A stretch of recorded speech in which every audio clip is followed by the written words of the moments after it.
Silahkan dipelajari pelajarannya. Belajar yang sungguh-sungguh, yang benar buat nanti ujian. Ya. Oke, selanjutnya sebelum kita mulai pembelajaran, kita berdoa terlebih dahulu. Dibaca bareng-bareng doanya. Ayo.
Liburnya. Tes yang gak masuk siapa? Rehan. Rehan deh. Cepat. Padahal Rehan itu lihat story-nya saya loh. Kenapa dia kok gak masuk? Izin Bu. Izin ada apa? Ada kebutuhan apa? Bapak Irian katanya Bu. Oh, Sama Samsul. ngomongnya yang benar ya Nak ya. Rehan dari izin ya. Terus siapa lagi? Arya. Arya Bu. Arya. Ya Bu. Jatuh Bu dari sepeda. Beneran? Iya. Oh. Sepeda kakak itu Bu. Kita jauh. Kecelakaan apa gimana? Ya kan Bu. Ya Bu. Di mana? Di rumahnya apa di jalan? Di jalan. Sama Saifi. Kakak orang lain. Oke, sudah selanjutnya siapa lagi? Sudah. Sudah dua berarti ya? Sahril kan sudah berhenti ya? Oke. Dan yang lain berarti hadir semua ya. Yang sakit Arya semoga segera sehat kembali. Oh iya Rek, tanggungannya sebelum ujian, tanggungannya baik hafalan maupun tugas-tugas segera diselesaikan. Ya, itu kan sudah dapat belangko ya, belangko tanda tangan ya. Ya. Segera dipenuhi. Silakan kalian datangi guru mapel masing-masing. Kalau Benar, penuh, Bu? Kalau sudah penuh ya alhamdulillah berarti. Alhamdulillah. Kalau yang masih belum, tugasnya masih bolong-bolong, silahkan dipenuhi, dituntaskan ke guru masing-masing. Saya Bu mau minta tepuk tangan Bu. Ya, sebentar lagi ya. Ya. Sudah, selanjutnya ini saya mau membacakan tujuan pembelajaran kita hari ini. Jadi hari ini kan kita pelajarannya bahasa Indonesia ya. Saya bacakan tujuan pembelajaran kita hari ini. Setelah mengikuti pembelajaran, peserta didik diharapkan mampu 1. Mengidentifikasi unsur-unsur pembangun puisi dengan tepat. Jadi materi kita hari ini kan materinya puisi. Jadi kalau puisi itu kan ada unsur pembangun puisi. Nah nanti ketika sudah pembelajaran selesai, saya berharap bahwa masing-masing dari kalian mampu mengidentifikasi, mampu menjelaskan unsur-unsurnya. Baik itu yang intrinsik maupun yang ekstrinsik. Yang kedua, menentukan makna dan pesan puisi secara individu. Jadi nanti bakalan ada dari salah satu teman kalian yang maju ke depan untuk membacakan puisi, dan nanti dari semuanya yang dari kalian ini bisa menentukan pesannya, amanatnya. Kira-kira pesan yang dibacakan sama temennya itu maknanya apa? Itu nanti bisa dicari bersama. Ya. Yang ketiga, menyampaikan hasil diskusi kelompok kecil tentang isi puisi dengan percaya diri. Jadi nanti bakalan ada kelompok, kita bikin kelompok. Di kelas 8D ini ada berapa anak? 32 ini yang masuk semua enggak? Yang masuk semua ini berapa? 30. Kalau 30 dijadikan 5 kelompok. 5 kelompok berarti berapa per kelompok? 6. Ya. Nah, cukup berarti 6 orang ya? Ya. Berarti ada 5 kelompok, nanti kita bikin kelompok. Nah, tugasnya kelompok itu berdiskusi tentang puisi tersebut. Ya. Ya. Nanti saya akan bagi kelompoknya di depan ya. Ya. Selanjutnya menulis tanggapan sederhana terhadap puisi secara mandiri. Jadi dari pembacaan puisi tersebut silakan ditanggapi. Entah dari unsur-unsurnya, temanya apa, terus pesannya apa, apakah menggunakan majas-majas tertentu atau bagaimana, itu silakan nanti kita analisis bersama. Ya. Ya. Selanjutnya ini saya jelaskan sedikit tentang unsur-unsur dalam puisi. Jadi silakan kalian buka terlebih dahulu LKS-nya halaman 21. Coba Udah, Bu. LKS-nya bisa dibuka halaman 21. Akmal sama Andreas tempat duduknya di mana?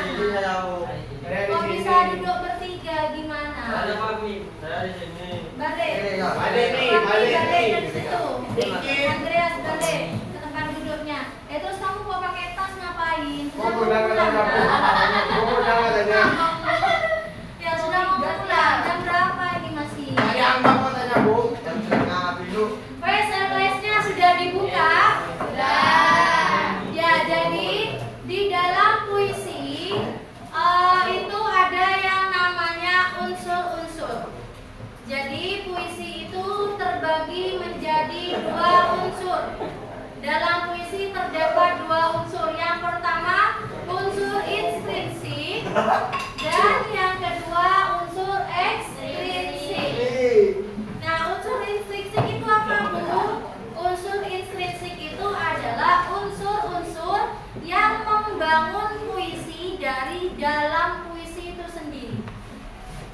Jadi pembangun puisi dari dalam puisi itu sendiri. Contohnya seperti apa? Unsur pembangun puisi yang intrinsik bisa meliputi tema, diksi, ritma dan irama, ada majas. Nah, yang disebutkan barusan itu merupakan unsur intrinsik dalam puisi. Harus ada dalam puisi tersebut. Artinya contohnya seperti tema. Di setiap puisi itu pasti ada temanya. Baik itu tentang tema percintaan, tentang tema ketuhanan, atau tema kesedihan misalnya.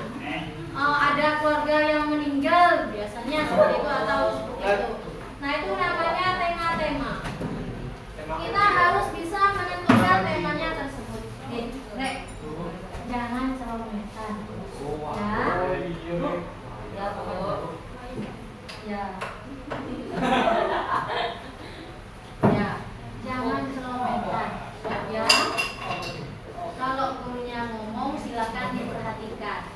Baru nanti kalau sudah selesai ada yang tidak dipahami silakan, Bu izin.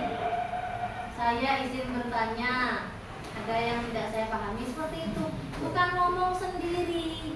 Ya, lagi gak ada lomba ini. Saya gak lagi lomba dengan kamu. Ya. Ya wes, saya lanjut. Jadi seperti contohnya tema. Dalam setiap puisi itu pasti ada temanya. Tema itu adalah gagasan pokok dalam suatu puisi. Ya, sebenarnya tema itu gak cuma ada dalam puisi, tapi di semua karya fiksi itu ada yang namanya tema. Apa itu tema, Bu? Tema itu adalah gagasan pokok dalam suatu cerita atau dalam suatu puisi. Itu yang tema. Ya, selanjutnya unsur intrinsik yang kedua tadi ada yang namanya diksi. Kalau diksi itu adalah pemilihan kata. Jadi kapan kata-kata itu bisa digunakan itu namanya diksi. Contohnya semisal penggunaan kata kata meninggal, penggunaan kata wafat, penggunaan kata gugur, itu kan artinya sama. Sama-sama sudah tidak berumur kan ya. Cuman kapan kata-kata itu kita gunakan harus disesuaikan dengan konteksnya. Sama contohnya kalau misalkan dalam kehidupan sehari-hari, kalau biasanya di masjid-masjid ada orang meninggal, masjid-masjid di orang meninggal itu kita kan bahasanya Madura ya, kebanyakan mayoritas Madura. Assalamualaikum warahmatullahi wabarakatuh. Inna lillahi wa inna ilaihi raji'un. Ampun atingkel umur. Contohnya seperti itu. Atingkel umur. Beni ampun mate.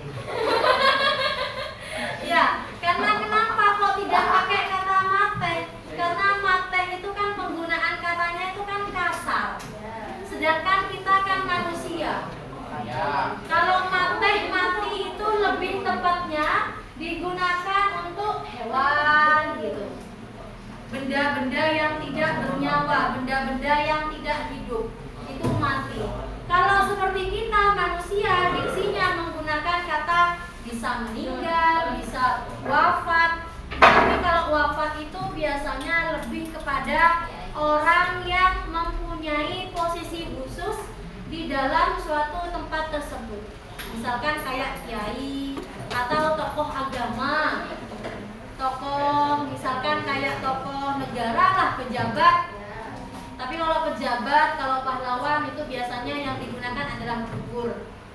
Pahlawan kita telah gugur mendahului. Kenapa kok beda? Ya karena memang kita menyesuaikan dengan yang dinamakan biasa disebut dengan tingkatan manusia. Sebenarnya semua tingkatan manusia itu ya sama aja. Yang membedakan itu hanya amal ibadahnya kita kepada Allah. Cuman memang dalam keseharian kita memang itu biasa kita terapkan karena untuk lebih menghormati. Tapi sebenarnya pada kedudukan di posisi Allah, menurut Allah itu kita semua sama. Yang membedakan hanya amal ibadah kita. Selanjutnya saya ingin salah satu dari kalian ada yang maju ke depan untuk membacakan puisi. Gak apa-apa meskipun puisinya ada di LKS, gak apa-apa. Yang penting saya mau keberanian kalian untuk berani maju tampil di depan. Kira-kira ada? Siapa? Ya silakan Evinda, tepuk tangan dulu buat Evinda.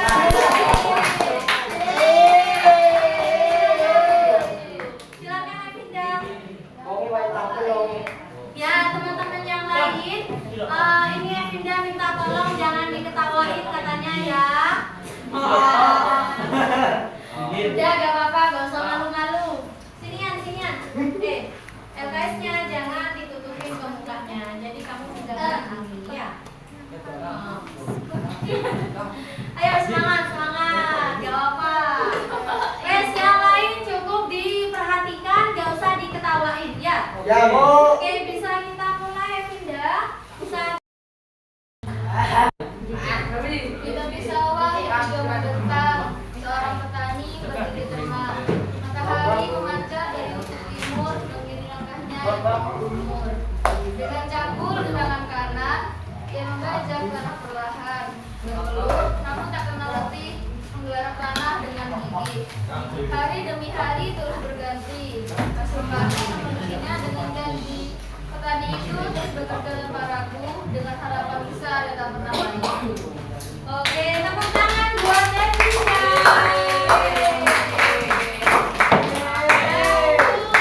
Barusan terima kasih ya Evinda ya. Itu barusan apa? Puisi yang ada di halaman 24 ya. Sekarang ini saya tentukan kelompoknya ya. Saya tentukan kelompoknya. Ntar lagi saya juga buat ada ketua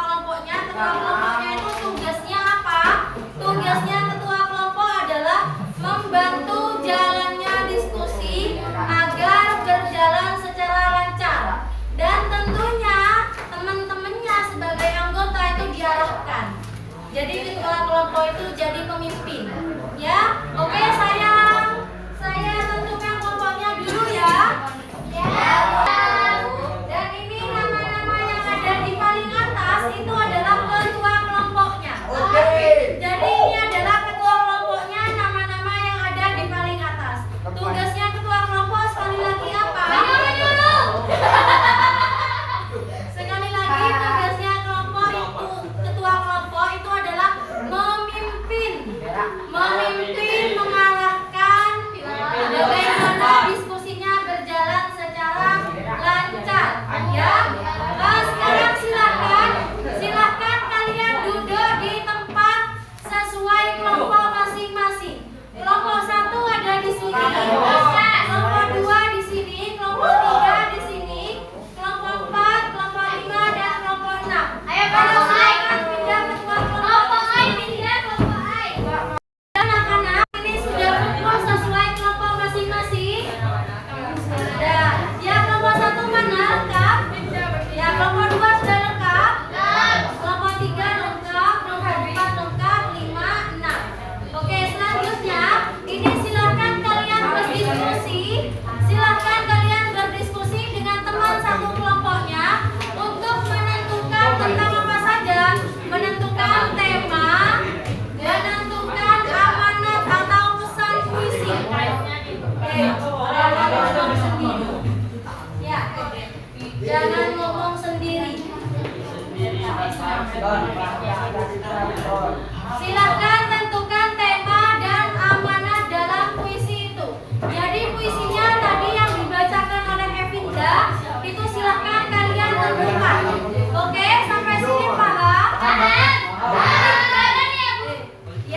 Ya, gimana ya Sally? Sudah berdiskusi dengan teman-temannya?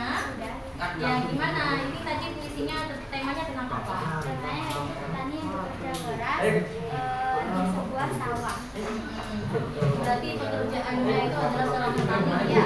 Terus amanatnya gimana? Pesannya? Diskusi dari kelompok kami amanatnya jangan takut menyerah, teruslah bekerja keras. Oh ya, teruslah bekerja keras. Karena memang kehidupan kita ini sekarang keras ya. Semuanya butuh tenaga, butuh usaha. Ya, semangat terus kelompoknya, hasil diskusinya semangat dan sukses terus ya. Ya. Kelompok ini sudah selesai berdiskusi? Sudah. Ya, gimana hasilnya ini? Coba. Tema yang dibacakan oleh Evinda adalah seorang petani yang sangat semangat terus bekerja tanpa lelah. Amanat puisi tersebut adalah kita harus semangat untuk bekerja pada nantinya adalah sukses. Oke, tepuk tangan dulu buat kalian. Anak-anak, barusan sudah selesai berdiskusi dan hasil diskusinya juga sudah selesai. Selanjutnya, ini sebelum saya akhiri, saya berikan kesimpulan terlebih dahulu bahwasannya di dalam puisi itu ada yang namanya unsur pembangun puisi. Namanya itu ada dua, ada intrinsik dan ekstrinsik. Meliputi tema, majas, diksi, dan ekstrinsik itu meliputi contohnya seperti latar belakang pengarang. Cukup sekian anak-anak, terima kasih.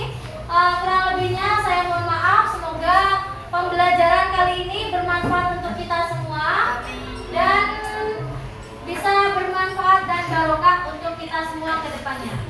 Kurang lebihnya saya mohon maaf. Wassalamualaikum